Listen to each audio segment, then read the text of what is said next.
Hey, didn't see you there. You just caught me playing some Sonic Riders.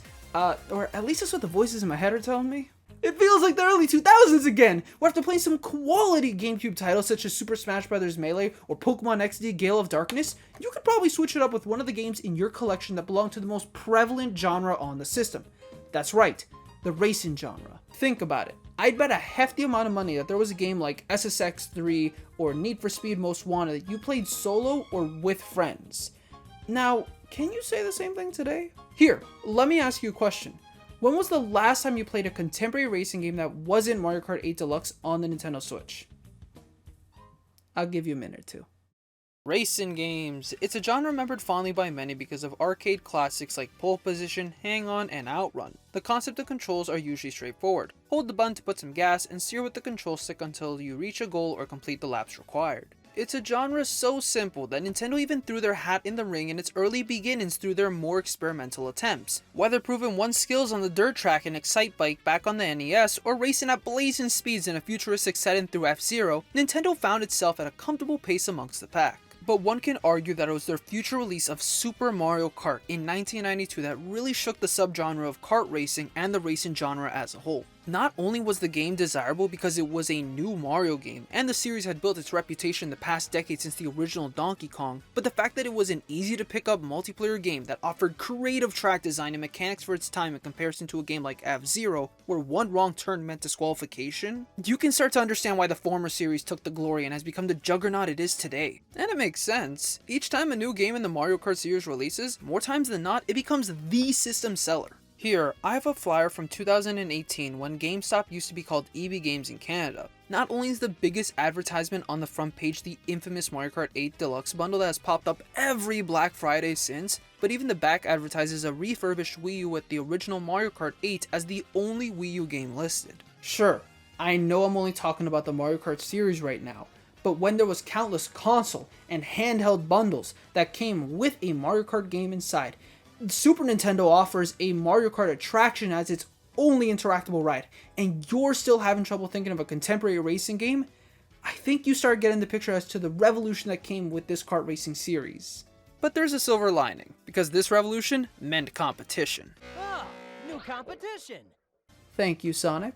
Where as long as you had a fairly popular IP, why wouldn't you try to make a racing game that tickles the nostalgia bone? They usually can be developed faster than most action-oriented titles. Look at Little Big Planet. You probably thought that Sackboy: A Big Adventure was their first time committing plagiarism, but it was actually Little Big Planet karting. So, when the market is still fresh and children like past Claes are eager, it's time to strike gold and make a name for yourself on that racetrack. And back in the 2000s, during the 6th generation, racing games on the Nintendo GameCube came from every corner to the point Nintendo was competing even against themselves, alone or with the help of Sega of all people. But before we get ahead of ourselves, it's best to start this discussion with the most well-known racing game on the GameCube that will go on to sell about the funny number in millions at 6.9, Mario Kart Double Dash. First shown off at E3 2001 in Nintendo's press conference in a scissor reel that illustrated upcoming GameCube projects like Donkey Kong Racing and Raven Blade, Mario Kart for GameCube get to see the light of day among those mentioned, but in a scathed state. For what was shown as a continuation of the series with single kart racing whilst utilizing Super Smash Bros. Melee models, and an endless black void similar to Rainbow Road, Mario Kart for GameCube would be completely different from logo design to gameplay in 2003. I'm pretty sure most can agree that when there was a serious lack of this at that year's E3 and a lot of this instead, you could see why Nintendo needed to calm down lust with some Mario Kart, even if it was in a rough and early state. Now, I'm not saying that Luigi nor his mansion is a bad game. Trust me, I absolutely love it myself and often played as player 2 growing up. But when its reputation amounted to nothing other than an educational point-and-click adventure and a questionable puzzle game where this is an actual quote, "You know what they say, all toasters toast toast." It's good advertising at least.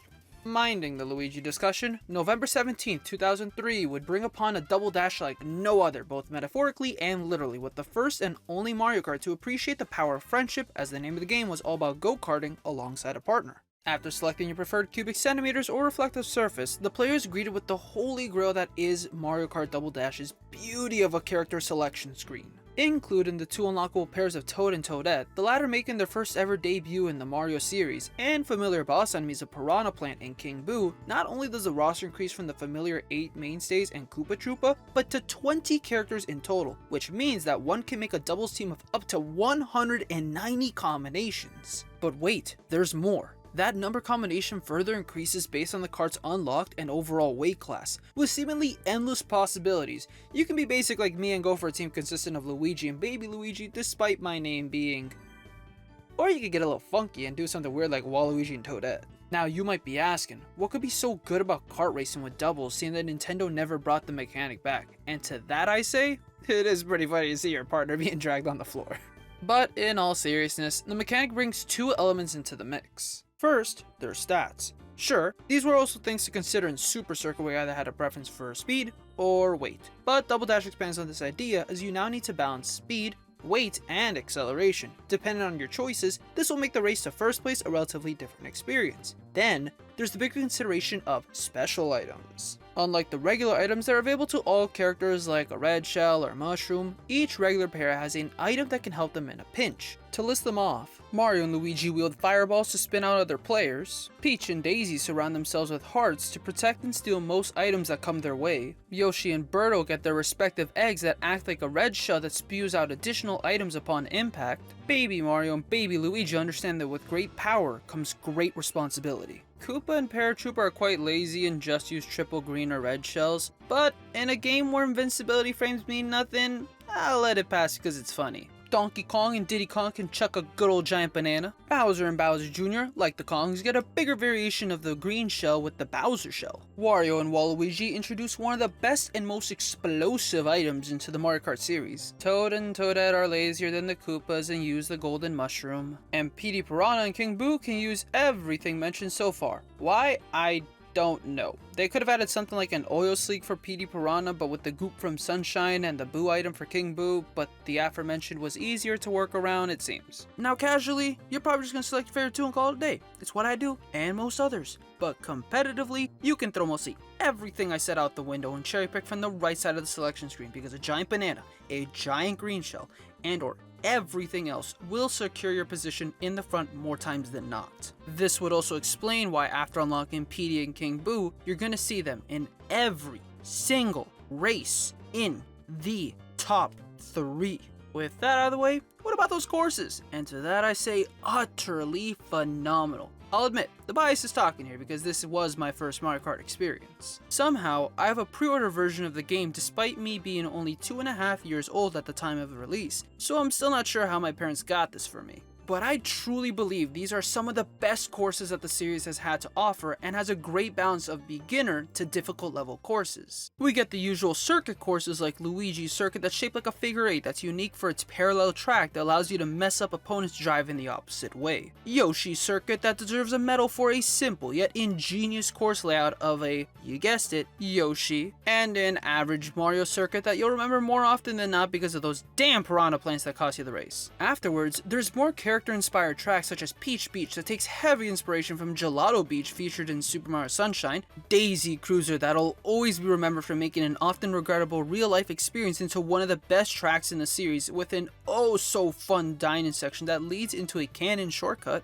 Waluigi Stadium and Wario Colosseum that both improve on Mario Kart 64's Wario Stadium in their separate ways with a riveting dirt track that throws many obstacles your way and a cage raceway that features thrilling ramp jumps and tricky downhill twists and turns. And who could forget arguably the best Bowser Castle in all of Mario Kart, where you're met with winding roads and thwomps, chambers filled with lava and fireballs, a giant mechanical Bowser statue that shoots fireballs at oncoming racers, and a dramatic ramp jump to finish the lap. It's chillin' music and atmospheres and experience that no other variation has matched. But it's time to get controversial. So far, I've discussed some fantastic tracks while leaving out some that are still amazing courses. I could never forget about the simple yet chaotic Baby Park, the not so traffic heavy Mushroom Bridge and City, the roaring DK Mountain, or the janky as heck Dino Jungle because of the small and irresistible bridge. These are great and all, but we need to sit down and talk about my favorite track in the whole game, Rainbow Road. God damn it, Claes. This is your 3rd lawsuit this week related to your opinion on Rainbow Road. Firstly, I'll go on record to say this track isn't perfect. Seeing that the second you're on the corkscrew, I'm pretty sure Fate has different plans in mind. But I appreciate the stage for more than just that. In a word, it's satisfying. Right off the bat, you'll notice that unlike any Mario Kart, Rainbow Road is situated right above a city below, one you may be familiar with, while draped in a deep and starry sky. After the countdown, you're immediately launched into a tame straightaway while item decorations and shooting stars greet you to only be contrasted by some risky and sharp U-turns. What follows is a comfortable dash panel section to ease the player for the upcoming speed and adrenaline they'll feel in the most careful corkscrew the game has had to offer so far that leads into Ripley Road. Afterwards, the most challenging part is no more, as you're shot up in a vertical cannon alone with only the screams of the characters and the mesmerizing music, until landing onto one last straightaway and dash panel jump to finish a lap after a relaxing downward circular turn. It can be a frustrating experience, especially when considering that this is still situated in the context of Mario Kart Double Dash, a game where more times than not you'll go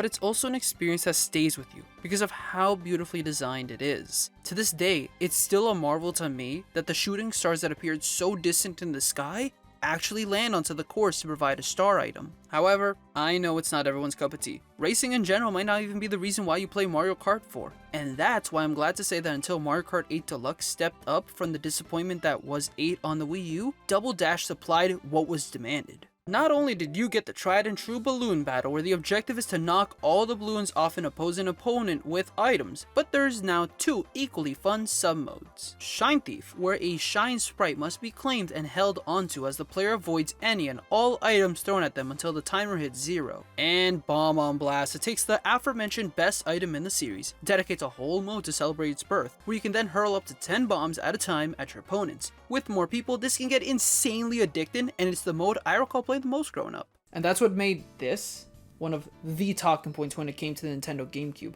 It pulled no punches in delivering the next Mario Kart after almost a decade had passed since 64 shut college dorm rooms in both single player and multiplayer content. I know some of the reviews at the time may have viewed it in a negative light, and today it may be overshadowed by its 64 predecessor or Wii successor, because of a gimmick that we mounted to as unnecessary since anyone can wield double items.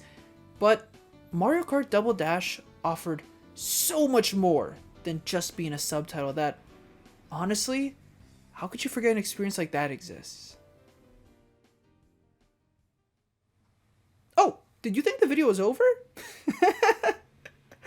No, you read the title. Look at the progress bar. We have so much more Mario to discuss. Don't worry, I didn't forget Luigi. He's an alternate board.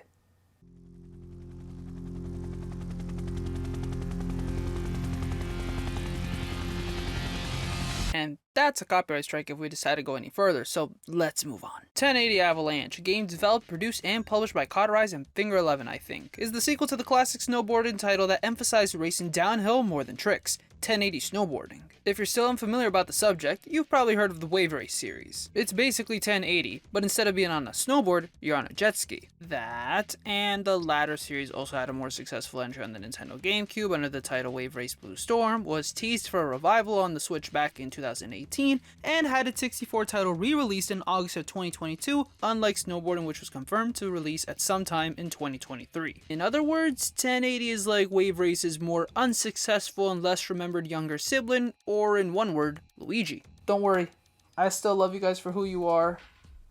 Then again, this would have worked better if you guys were plushies or an oddly specific Club Nintendo figurine rather than plastic cases.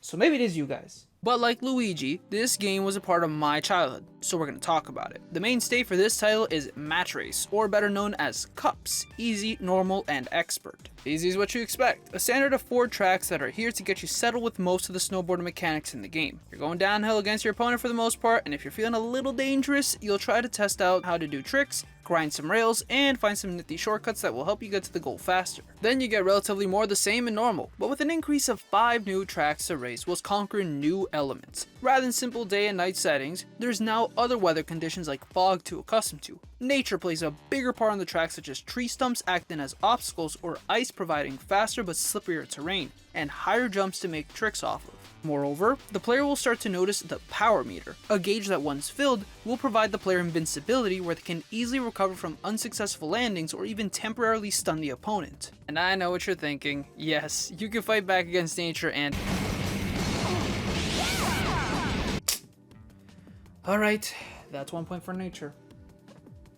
So, with this newfound weak power, you may check more of the pro tips and apply what is demonstrated into the hardest cup yet, Expert. Rather than going from normal to hard, 1080 ups the ante and throws the player into 6 more new races where it's expected to have a great grasp on the game's mechanics if survival is on top of today's menu, and not receive a game over. Oh, I probably should have mentioned that since easy, you only have 3 lives for the whole cup with no chance of recovering one during a run. In this, you have to be mindful that it's possible to lose a life by either 1. Losing all health during a race after failing to balance the board after a trick or high enough jump. Yes, this also includes avoiding mousses, and or 2. Losing against the opponent. Whatever the case may be, these tracks will provide even more dangerous yet worthwhile shortcuts, faster and harder to avoid obstacles, and have even more confusing track layouts in order to either break the player's spirit or prepare them for the greatest challenge that expects only perfection, the Avalanche. Look, if Harvest Moon A Wonderful Life can have a subtitle and indeed be factually true that this is indeed a wonderful life, aww, look at the cute cow, then no kid in the Avalanche subtitle had to allude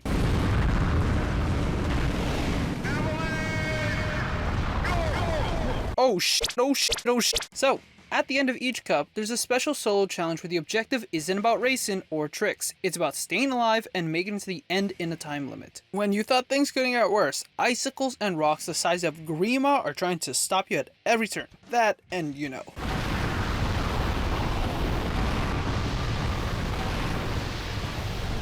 Luckily, the life system is thrown out the window and you can retry as many times as you please, so long as you're okay with hearing. After completing an expert solo challenge where you have to outrun an avalanche for the whole track, the credits play more licensed music, you'll unlock a new cosmetic choice for the character you complete the cup with, and it's time for the ultimate test this game has to offer. Mirror Mode. Referred to as Extreme, rather than introducing even more courses, the spin on this one is that some stages from Hard and Expert are now inverted with rather funny names. Just remember that the one with regular Mario Ice statues is called Angel Light Midnight City, while the one with Reverse Mario is called Angel Light Sid's Night Midi. Yes, this will be on the test. And they aren't joking about this being extreme. Opponents will now fill up their own power gauge and take the more advanced shortcuts on these stages, so you better brush up on your knowledge or else there will be a lot of...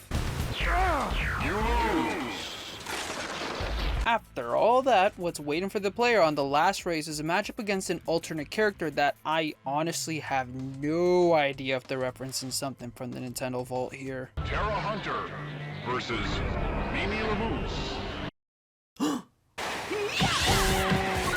And that's a point for me.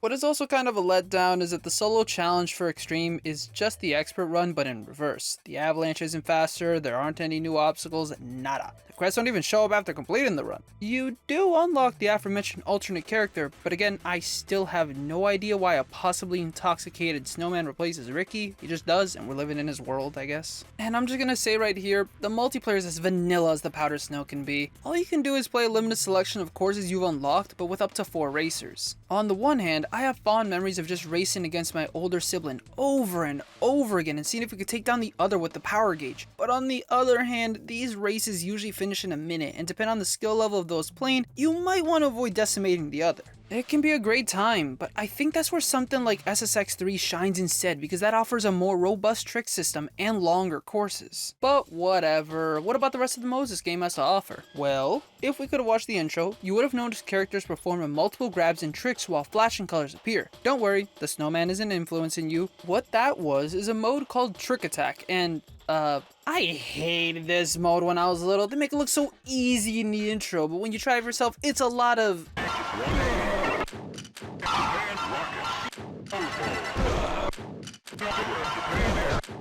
You remember Summer Snow World from Mario Party 6, right? It's like that, but not fun. It was only until now, after reading a random comment on a video where somebody achieved a high score in said mode explaining what to do, that I was able to fluke an attempt after 15 minutes of trying. Then and now, I still don't understand the timing, the button combinations, how I did it by accident, and it's best we keep it that way before I lose my sanity. What is better than that headache is Gate Challenge and Time Trial. I'll admit that they're kind of bare bones as they're just the courses from Match Race again, but with the former focus on passing through gates while building a combo to gain more time until reaching the end, whereas the latter is about crossing the finish line as fast as possible. However, you do get rewarded for actually playing them. Time Trial has these coins to collect in each race, and collecting them all nets you some new boards, usually with better stats for the racer to use in any mode. Gate Challenge has crazier rewards where completing each course again gets you some special boards. There's a penguin, an NES controller, a paintbrush, and a little rocket. Nope, again, I have no idea if there's any correlation between this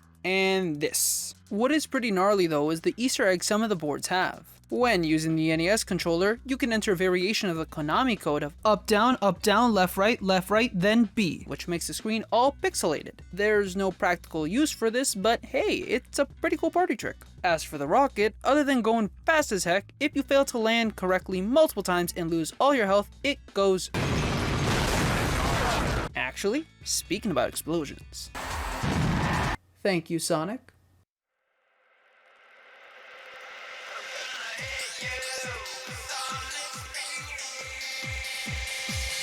Oh, this is beautiful. As part of the Sega initiative to convert Nintendo fans, Sonic Riders has the brilliant concept of grabbing the fastest thing alive, placing him on a hoverboard, and going at what appears to be about 200 kilometers an hour. Still very fast, but not Sonic CD opening types of fast. Now, Sonic in the racing genre wasn't anything untested at this point. Sega dabbled here and there both in the car and on his feet, but nothing quite struck in capturing the speed of the classic Sonic titles. That was until Sonic Extreme, not the canceled Sonic Extreme for the Saturn, nor Sonic Extreme Boarding for the McDonald's Happy Meal. No. Sonic Extreme, pitched by Visionscape Interactive during Sonic Heroes development, presumably back in 2003. In what appears to be a skateboarding game but with hoverboards, it can be inferred that it served as the inspiration behind Sonic Riders, a game where Sonic is also on a hoverboard. Eerie coincidence or not, to ensure that there's no Sega-shaped target on my back, these two projects are their own separate entities, with one actually being fully developed and released on the Nintendo GameCube on February 21st, 2006 in North America. After resisting to watch the intro a second time in the options menu, you're introduced to the usual modes. A quick play mode, a story mode, some multiplayer modes, and a shop? Arguably, there isn't much to do from the get-go other than stare at what can't be bought, and there's a reason for it. Upon looking at the back of the box, where 1/4 is a health PSA like, damn, what did Tails even do? There's a blurb about something called the World Grand Prix and the Babylon Rogues. As curiosity killed the hedgehog, your best bet is to start with the story mode. It is a Sonic game after all. The primary objective here is to learn the mechanics of the game. You can do tricks, collect rings and level up, make tight turns, spin the control stick like it's Mario Party for the Nintendo 64, and ultimately reach the goal as fast as possible whilst conserving fuel so you don't have to start running on your feet. To help avoid this, there's character types to account for that have their own individual method of filling up the air tank or fuel supply. Speed types like Sonic can grind on rails. Flight types like Tails can fly through accelerators. And power types like Knuckles can punch heavy objects out of the way. In essence, there's little to learn, but much to master when it comes to figuring out which type is best suited for you. It's a highly complex, fast, yet extremely addictive racing game that has its moments if given the time and effort. Regardless, the story mode is the right stop to start molding some skills. As for the secondary objective, or the story itself, I'll just spoil it off the bat. There's two stories to play similar to previous entries, Heroes and Babylon, with the dark side unlocked after completing the Heroes side. To summarize, the Babylon Rogues, composed of Jet the Hawk, Wave the Swallow, and Storm the Albatross, are seeking the ultimate treasure of their ancestors and believe that helping Eggman will lead them to a place called Babylon Garden in exchange for the Chaos Emeralds. Sonic and friends, who don't know about these two parties working together, are more intrigued on racing in Eggman's tournament to go up against the Babylon Rogues because of a robbery that ended with Sonic eating the floor. This is in spite of the entry fee coincidentally being a Chaos Emerald per person, the thing that shouldn't be in Eggman's hands, but I digress. Additionally, the hoverboards that everyone uses, which are called Extreme Gear and use Babylonian technology, are made by Robotnik Corporation, and despite Tails making modifications to said hoverboards, no one on Sonic's team really decides to question the validity of the tournament, especially when... yeah, that. Look, if Cars 2 had the audacity to make a plot surrounding lemon cars, a World Grand Prix, and a conflict of interest surrounding alternative fuel, then goddammit, why can't my Sonic game do the same? After multiple races and butting heads with the Babylon Rogues, eventually Eggman backstabs them and reveals that the World Grand Prix was a facade for getting the ultimate treasure himself. As luck would have it, Tails claims he had prepared an extra hoverboard for Sonic, quote, What is it? It's a new gear I prepped up just in case something like this happens. which means he did question the validity of the whole thing, but for convenient story writing, had to let it go. Following a short battle against Sonic and Eggman, the Babylon Rogues get their controller back and open the doors that keep the treasure of Babylon guarding. Finally, after facing a digital guardian that protects said treasure, the 7 including Eggman learn that the ultimate treasure is merely a magic carpet, a prototype of the Extreme Gear, whilst explaining that the Babylon Rogues are descendants of genies. And with all said and done, back on the mainland, Sonic and Co decide to continue on with their journey while Jet swears he'll have his rematch against Sonic one day. This would happen 2 more times, but we don't talk about the 3rd one. Is the story goofy? Questionable? Frustrating, yet still great fun like other Sonic spin-off stories? Yes, but remember, the fun has only just begun. The first thing unlocked is the new courses to race on. Previously, you were limited to just 5, the same you mostly play in the Heroes story, hence the need to play the story mode first. But upon completing the Babylon Rogue side, their alternate versions unlock. Other than taking place at a different time of day, they predominantly have different track designs that make them more challenging. For example, Metrocity will now have even more traffic to dodge and harder to reach shortcuts. Then there's the separate World Grand Prix mode that is similar to Mario Kart's cubic centimeters, where you play the 5 tracks, either the vanilla or alternate versions, to get a gold emblem. Completing both cups will then net you some of the coolest stages in the game, Sega Carnival and Sega Illusion. Despite this game being called Sonic Riders and not Sonic and Sega Riders, there's some goodies hiding for any longtime Sega fans. Not only do these tracks combine Celebrate Sama de Amigo, Billy Hatcher and the Giant Egg, Nights into Dreams, Super Monkey Ball, Crazy Taxi, Space Channel 5, and Choo Choo Rocket, but Knights, I, and Oolala are unlockable characters with their own unique extreme gear. How to unlock these 3 are in a mode that is only accessible after completing the story mode, Mission Mode. In what is every Mario Kart DS's player's wet dream, Sonic Riders has its own that serves as an epilogue. Divided by storms, waves, or jets, the premise involves performing a task before a timer runs out to mess with the Babylon Rogues. Although not as expansive as desired, there's still a good variety from performing many tricks in 1 lap, collecting junk pieces, chaining combos from grind rails to object smash, and sometimes even challenging the Babylon Rogues in a race. Storms are on the easier side and take place on the standard version of the tracks. Waves missions take place on the alternate versions and fittingly includes bombs that must be avoided because, you know. I'm just saying, Atlas milked Persona 4 way more than I milked that scene. And Jets primarily involves racing against him, but with a catch. Sometimes you have to keep a certain distance away, while others involve hurting him. Basically, they're missions that involve a form of masochism. Incidentally, that brings us to the 2 remaining modes. This game's idea of a multiplayer battle mode and the shop. One's good, and the other one is bad. So, let's tackle what most want to hear. The shop. As I've mentioned, rings collected in any mode not only help you increase your level in the race, but also are stored onto your player data. That's where the shop comes into play. Even though you can't buy any lamp oil, what can be purchased here are extreme gear. Unlike the standard character-locked hoverboards, these can be used by most of the cast and have their own advantages and drawbacks. Some even let a character have access to another character type, which opens the field to more variety on the track.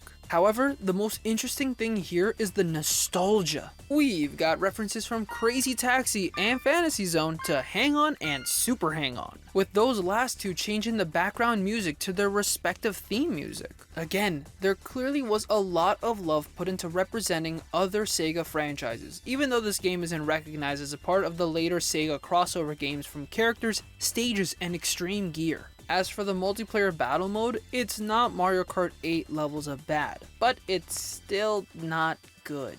At most, I'll reward it with a guilty pleasure types of fun, but trust me, there's gonna be a lot of head spinning when it comes to this. There's a Shine Thief-esque mode where you have to carry an emerald through gates without getting hurt from opponents. It overstays its welcome but gets a pass. But then there's a balloon battle wannabe that is just empty. The items aren't fun and limiting, the rules can be confusing, and any engagement with opponents feels lifeless. And I guess that makes sense too. Sonic is fun when he's going fast, not when he's going at a snail's pace, and that's what survival mode fails to recognize. In my opinion, disregarding the failed attempt of a battle mode, for a racing game that involves Sonic without the use of cars, Riders is a clever way to achieve such without being a Mario Kart clone. And luckily, its sequel of Zero Gravity, despite being on the simplistic side as it strips fundamental gameplay mechanics, still makes up in other departments. But here's something interesting. Sonic Riders wasn't Sega's only foray on the GameCube when it came to the racing genre. And I know, I've been beating around the bush. So,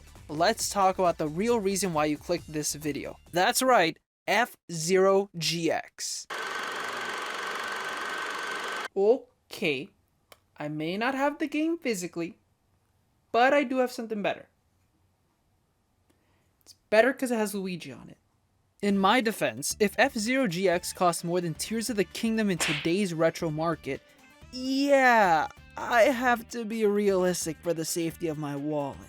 As I've mentioned previously, despite being only 2.5 years old, my parents somehow got my brother and I the pre-order version of Mario Kart Double Dash. If you had this copy, you got an additional hour of content through promotional materials with the bonus disc. Not only could you watch some promotional videos of upcoming GameCube releases like Pokémon Colosseum or Kirby Right Back At Ya. Wait, where's my Kirby Air Ride? There's also a select amount of playable demos to choose from. Now, I don't think the word demo was in my vocabulary as a child, so I thought these were the full-fledged titles. I remember playing the heck out of the Mario Party 5 demo with my older brother, even if there was only 5 minigames to choose from. Just remember, I was like 3 years old playing those minigames and I didn't know Mario Party consisted of this. And the Teenage Mutant Ninja Turtles demo based on the first season of the animated show from 2003. Look, I'll die on this hill saying that I love that show as I have some of the plastic figures and also own the sequel game Teenage Mutant Ninja Turtles Battle Nexus. However, I guess I did come to learn that some of these games were indeed just demos. Probably because Super Smash Bros. Brawl had the Masterpiece library, as I'd received some of these games as presents as I grew up.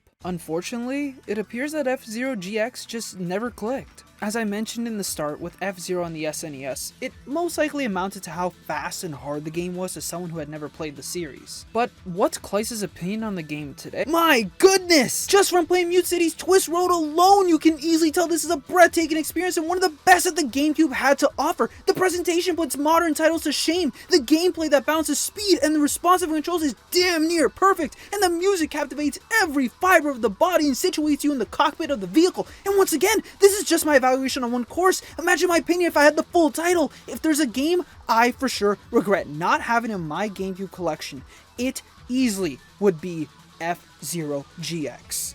However, we do need to backpedal a bit here because amongst the selection on the bonus disc, rather than a promotion for Kirby Air Ride, there was instead an advert for Kirby Right Back At Ya. And I don't know about you, but if I don't get my daily fix of Kirby Air Ride, I'm going to! You can even battle your friends in one of 3 hyper game modes. If you can't beat 'em, eat 'em.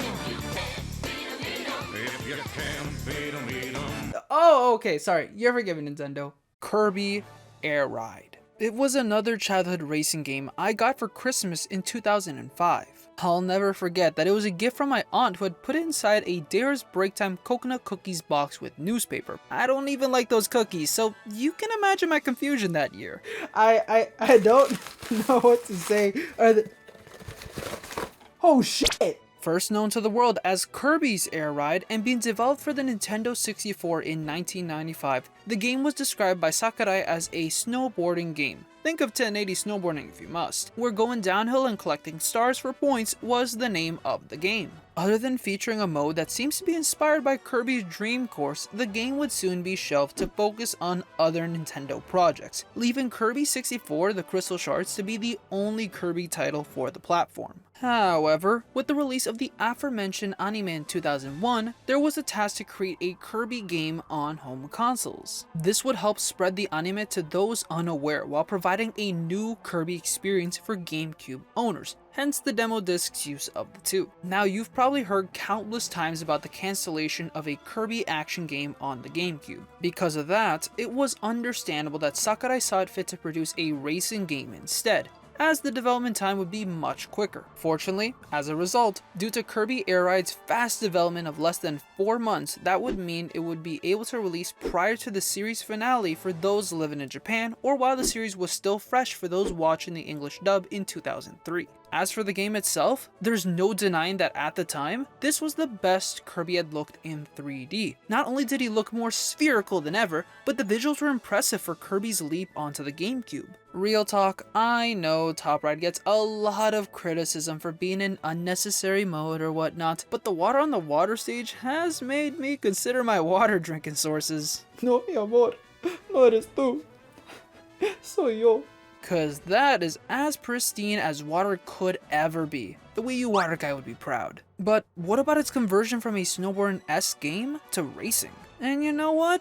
It's not as bad as you think. There's 3 modes to which Kirby Air Ride sells itself. Air Ride, your run-of-the-mill racing mode where you select a stage, a vehicle, a Kirby color, and eat him if you can't beat him. Top Ride, a bite-sized version of Air Ride where you'll be going the wrong way most of the time, or the opponent will carry you to the finish line with items. And City Trial, the cream of the crop, best of the best, cherry on top of a mode when it comes to a multiplayer sandbox experience. If City Trial could babysit my future children, which it can because of how trustworthy of a mode it is, I'd let it. But let's digest one by one. First with the appetizers. So, you know how you can hold the drift in Sonic Riders then release it to get a quick burst of speed? Pretty satisfying, right? You can thank Kirby Air Ride for that because that was the primary philosophy when it came to Air Ride. A rather simple racer where each vehicle is distinct but carries the same gratifying mechanic, with the courses helping to solidify this. In said mode, each course will have its fair share of winding roads, some with wide turns and others sharper, with the vehicle you selected determine the fluidity of the motion. Enemies are scattered on the stage not only to act as a hazard, but to also assist the player in 2 ways. First is the well-known copyability mechanic where sucking an enemy grants Kirby a skill to use. Some focus on speed, while others focus on attacking.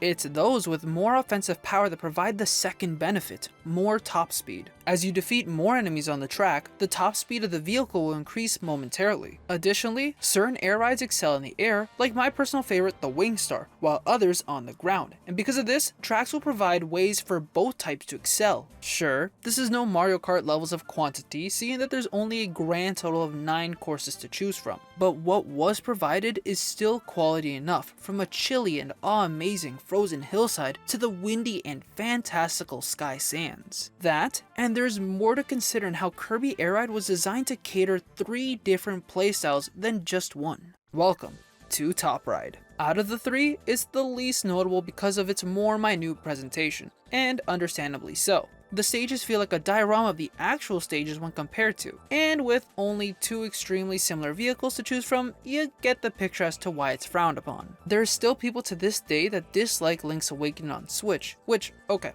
remind me to never talk to you. However, looks can be deceiving because as a multiplayer experience, I think it can be equally as fun to the air ride mode. Since the stages force players to be more close to each other and the selection of items wielding different properties to the copy abilities, the possibility of greater chaos can ensue. For example, the Mic ability in air ride covers a wide range and sends opponents in the air, while in top ride it similarly performs but stuns opponents instead, requiring them to wiggle the control stick to free themselves. Essentially, Essentially, Air Ride can be more free-spirited with how large the tracks are, while Top Ride ensures that players are always on their toes for the X amount of laps done. It's these little things that culminate and showcase how invigorating, complex, and different a rather taken for granted mechanic like drifting can be used to shape a racing game depending on the context, whilst being similarly influenced by said mode's objectives. And remember, there's still the checklist that each mode has, which can get surprisingly challenging after looking at the possibilities. That alone should tell you how different these three modes are with what they ask the player to achieve. The problem is that many treat Top Ride like it's a tabletop version of Air Ride a la Street Smash to regular Smash on 3DS, when the two have their own complexities and should be treated as such. Simply put, I take this one on a scenic date, and I tell this one to go take a bath. But no matter how much I try to sell these two modes to you, they'll never compete on the same level as City Trial, the mode I've spent countless hours playing throughout the years with my siblings. Although I've never completed the checklist for it, I still take pride in how much has been completed over the years on my original memory card. If you've played Smash Run on the 3DS, another mode that I'd wish had become DLC for Smash Ultimate, then you already have a good grasp on what City Trial has to offer at its most basic premise. Players are dropped onto a large map with a timer counting down as they explore to collect patches and find a better vehicle than the Compact Star in order to increase said vehicle's skills and have a better chance at winning the final challenge. How this is done is simply by driving around, scoping the area, swapping vehicles, and picking up whatever colored patches are laying around, or destroying blue boxes to reveal their contents. But what makes City Trial more than just that though is the life the city imbues. Similarly to how a JRPG's main places breathe so much life with its NPCs,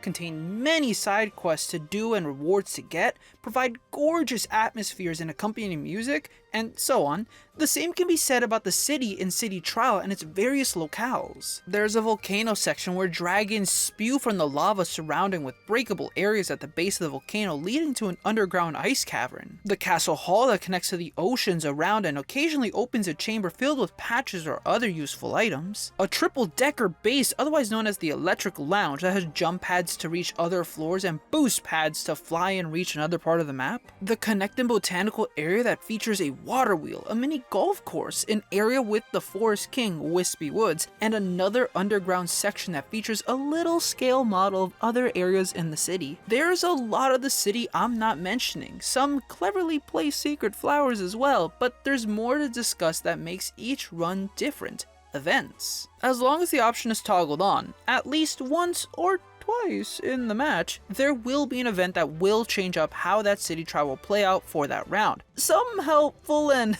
others less. In some cases, the event will be rather minute, like the Air Ride formation where vehicles will glide in a V formation for players to grab a new vehicle, or the lighthouse near the Electric Lounge will light up and provide healing spots to players who need to recover health. In other cases, there's game changer events that can make or break someone's City Trial. As previously mentioned, the secret chamber in the castle hall can open and reveal many useful patches, while a destructible pillar in the city, once destroyed, spews many patches to collect. But life can have harsh waves, and you never know when Dynabird may show up and indirectly destroy your beloved vehicle, or items get rubbery and breaking boxes and patches start jumping all over, making it almost impossible to collect items for like a minute. Furthermore, there's the ultimate game changer, something more vital than events.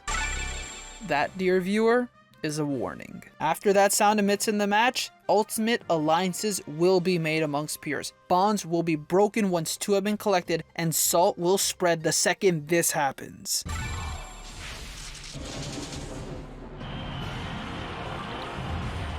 Yup, that's one of the legendary Air Ride machines. You must be familiar with it if you play with items in Smash, right? Collect them all and have the chance to insta-kill your opponent? Similar effect applies here in Air Ride, the game where it originates and will most likely help immensely in whatever the final challenge is. And we can't forget its counterpart, the Hydra. Unlike Dragoon that excels at traveling at the speed of light during flight, Hydra, despite its long charge, excels on the land with the speed and destructive impact of a speeding bullet train. And speaking of challenges, other than featuring one-lap races on the stages featured in Air Ride, only this time you have a super the variation of the vehicle. There are other fun little mini games where you have to defeat the most amount of enemies or opponents. Some involve flight-based games like aiming for a specific target or seeing how far you can go vertically or horizontally, or a special challenge against King DDD himself, where players must work together to defeat him. It's all this, a discussion that can continue for a longer amount of time that makes City Trial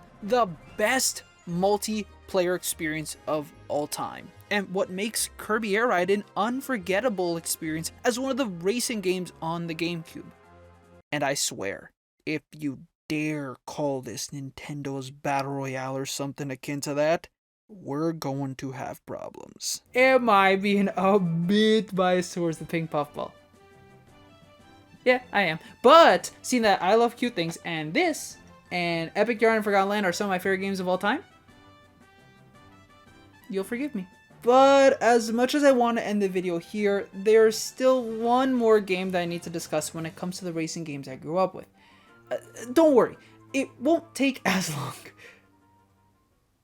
Pac-Man, he's back despite having been here for the past 40 years, because if there's one thing certain in this world, it's that Namco Museum will always be made. At this point, it transcends gaming and will one day serve as the fuel supply we can rely on even after oil is gone. Now, you can't deny, when it comes to gaming icons, he stands toe-to-toe with many others for his almost 45-year legacy. He was revealed for Smash behind closed doors, for crying out loud. Why? But when it comes to 3D platformers, there's the Pac-Man World Series that had an okay beginning and better remaster, a good follow-up that played safe, and a questionable threequel that threw Pac-Man into hell, I think. Then there's the mistake that was the Ghostly Adventures years later that warrants no further discussion, and that's pretty much it. So somehow the brilliant idea of making a Pac-Man themed racing game was made, and Claes one day randomly at an EB Games in 2008 or so bought this for about $20. What was my experience afterwards? I played for about 15 minutes, then decided to just go back to Mario Kart Wii and never looked back. I think I bought it because I had played a good chunk of Pac-Man World 3 on my Xbox. Damn, sometimes I forgot I owned this. At least I had okay taste. Saw this game, which had the name Pac-Man World in it, and went like, they made a kart racer of a game I liked! Mom, I have to get it! I said pretty much the same thing when I fell victim to buying M&M's kart racing with my allowance when I was little. But that was because I was hungry. And yeah, in those 15 minutes of playing, I was able to deduce it was a Mario Kart clone. But what about today? I've grown up, I can appreciate more of Bandai Namco's history. What are my thoughts after revisiting what could be one of the great... Nope, scratch that, we're not doing this joke again, no. It's the most 5 out of 10 game I've ever played, and it's fair to say reviewers at the time thought the same. Let me explain. Since I have less of this, let's start with the positives. The roster is a good one. Assuming you've played some of the arcade titles, you'll be familiar with the titular Pac-Man, Blinky, Inky, Pinky, and Clyde. Solid characters. Couldn't be a Pac-Man game without them. Well, we're actually missing Kinky the Ghost. No one remembers Kinky the Ghost, but I might want to strike that from the record. Then, because this game is part of the Pac-Man World series, the main antagonists of each game are also playable. Talkman from World, Spooky from World 2, and Irwin from World 3. Doesn't make sense because I'm pretty sure they die at the end of each one, but whatever. Necessary characters for the game, and they're pretty cool. However, and this is their only appearance, we have Pac-Devil. Why? I don't know and couldn't care less. He just drives a motorcycle like Shadow does, and that's good enough for me. Afterwards, I can praise the amount of tracks. There's a total of 15, 4 for the first 3 cups and 3 for the last one, with some actually being standouts. There's a track inspired by Talkman titled Talkman's Factory that plays on the fact that they're a robot, presumably made in a factory. That's like calling my racing stage Jurassic Park because 1, I'm human, and 2, I'm from Ontario. Just as much as Talkman's actually a ghost named Orson. Didn't think I'd let you get away with that, huh, Bandai? Same goes for Spooky with Spooky's Castle and how they're a ghost clad in armor. So it'd have to make sense that they'd have a royal castle. But then we get into the good stuff with that last cup, the classic cup. Already, it implies something special, and it does deliver on that. There's Galactic Outpost, a course inspired by Galaga with zero gravity-like jumps and enemies attacking. This is followed by a small but fast-paced track inspired by Katamari Damacy, where Katamari on the rocks plays while giant Katamaris attempt to crush players not driving carefully. And lastly, there's the Retro Maze, the final course of the game that references classic Pac-Man. It's clear to the point where you'll race in a cabinet very familiar. Basically, the classic cup is something to praise because it ran with an idea that not even the Mario Kart series would perform until Mario Kart 8's DLC. Reference other related IPs for track design.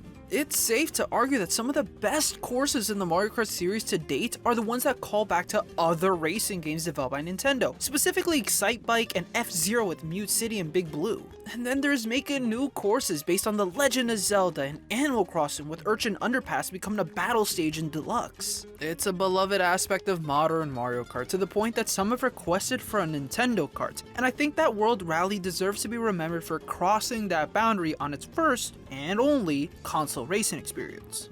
And now we can shift to the bad. Firstly, the tracks. I just praise them, I know, but there's two fundamental issues I have with them. There's the obvious fact that they just add to how bland the game is, because outside of the 5 I mentioned, the rest do not reference anything from the Pac-Man series and feels more like a checklist of themes. Okay, we need a lava course, a canyon course, an Arctic course, a pirate/beach course, a swamp level, and one based on my reoccurring nightmares. Not having 3 emergency food rations of corn amiibo would be a close second. And even then, you could recognize how I was stretching Talkman and Spooky's respective courses. It seems like the development team looked at what Mario Kart, Crash Bandicoot, and other kart races were doing at the time and said, alright, let's just do that! Despite this being Pac-Man World Rally. Yeah, no, heck that, let's forget about those games. Then there's the bigger issue that these courses go on for too damn long. In the Mario Kart series, courses are usually stuck with 3 laps, with some differing depending on the length of the track, like Baby Park. In Kirby Air Ride, only Fantasy Meadows has 3 laps, while the rest of the courses have 2 because the developers knew the courses were long, so the amount of laps must accommodate. But in World Rally, heck no. Courses, for whatever reason, usually have 4 laps. It feels like unnecessary padding to try and make each course go on for about 4 minutes, which wastes your time while also amplifying other underlying problems. The gameplay. Taking a cue from Sonic and Sega All-Stars Racing, a game that hadn't yet existed upon release, you're going to be drifting for about 75% of the time. On paper, that sounds like a smart idea. You want to feel the sensation of going fast, and that's what boosting provides, a burst of uncontrollable speed. The problem in World Rally is that because the tracks are so long, regardless of how many turns are made and jumps are performed, you still finish a course in 4 minutes. It nullifies drifting as a fun mechanic and instead makes it a necessary chore. I feel like I'm doing everything perfect, but still finishing with times that make me feel like I'm shit at the game. And what's more depressing is I think the developers knew about this and tried to implement more things to try and mitigate the slog. Those being the Guardian Angel or Devil and the Pac-Mobile. The former is a type of item you can store up to 3 times throughout the race and call upon whenever to become immune to any obstacles on the track. How you get this is by, you guessed it, drifting. So, since you're required to do this, you'll have access to a cheat item in first place. As for the Pac-Mobile, this was the result in trying to implement the power pellet into the game. You know the idea, collect it and the ghosts turn blue and become susceptible to being eaten by Pac-Man. In this game, something was achieved. By collecting pellets on the course, you'll fill a gauge that once full can be activated at any time at the push of a button that makes you immune to any items whilst turning players into blue ghosts for 8 seconds. The problem this creates is that alongside the Guardian Angel or Devil, if you're in first place, you now have another cheat item to use to stay in first. And this doesn't include the copy and paste items from Mario Kart, where if you keep what's the equivalent of a green shell, you'll be on a merry cruise for the next 4 minutes as the CPUs never catch up. If you can nullify the equivalent of a blue shell item, and the only other item CPUs can use to try and close the gap is triple mushrooms that honestly feel like nothing, there's no challenge. And I haven't even discussed the unlockables. In this game, it's another way to pad out the player's experience. So, there's 3 difficulties: easy, normal, and hard. Like Mario Kart Super Circuit, if you complete a cup, you only unlock the next cup for that specific difficulty, which is okay. Fair enough, I suppose. To spoil the surprise, there are 3 unlockable characters in this game, one for completing the last cup on each difficulty: Puka, the Prince, and Fygar. Okay, that means after 4 cups and 15 courses, you should unlock the secret character for that difficulty, right? Wrong. After that, there's an additional 5th cup, Rally Cup. What's that, you may ask? Good question. Do you remember All Cup Tour from Double Dash? It's essentially that, playing all the courses back to back without breaks. So, what does that mean if you want to unlock the only 3 unlockable characters in this game? That means you have to play 90 courses, or all the 15 tracks 6 times, some back to back, just to say, That's a lot of Dig Dug without Dig Dug. for me, I equate this to playing a rhythm game where you most likely want to play the hardest difficulty for a challenge, regardless if you do bad. It's more for the stimulation, but imagine you instead have to play the easy difficulty to unlock the normal difficulty to finally play the hard difficulty, which then unlocks the next song and you have to do it again. Rinse and repeat. Eventually, you're gonna lose interest and give up. And that's what Pac-Man World Rally is. It feels like a game that does too much quantitatively because it wants to make the experience longer while hurting its replay value. The game is bland, it's a chore to play, and the unlockables, some I haven't even discussed, are counterintuitive to get. I didn't even want to try the battle mode because I had enough after 45 races and didn't want my brothers to feel drained either. Trust me, if I can't recommend the PSP version that offers even more content simply because I don't think you'd want to play more of this game, then I think the game needs to revisit the drawing board. Whew, that was a lot of rambling, and just for 5 games. One day I'll learn to shut my mouth more and write less. But at the same time, I think that's just a product of nostalgia. These 5 games are what I grew up with, and I miss having this variety even if we include the frustration. Most of them are inherently fun and polished in their own ways. Others not. But having the variety was the great part. Whether you wanted more single player content or a sandbox experience or just a traditional kart racer.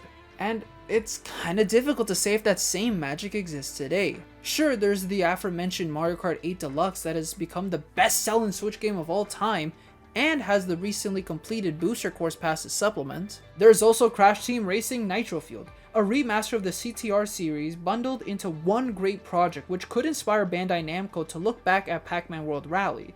And although not as good as its predecessor of Transformed, Team Sonic Racing is quite noteworthy, especially for its music and unlockables. And the same could be said for Kirby's Dream Buffet, with its overwhelming fan service content and overall celebration of the Kirby series. In that, I recognize that there's many fantastic titles out there that carry a glimmer of what once was. But I just wish there was more experimentation and competition. In a world where there's so many Hello Kitty cruisers, Race with Rhines, and Nickelodeon karts, I wish there was a mainline F-Zero to counteract the shovelware. Unfortunately, that's not entirely the case, and somehow we got a remake of Chocobo Racing with a battle pass for a brief period. Here's hoping that Nintendo will port Kirby Air Ride or F-Zero GX to the Switch to offer something at least, because man do I need something other than Mario Kart 8 Deluxe despite how fun it is. Well, at least I have Sonic Riders to calm me down. I know what it is. Just let me cope with what I can't have.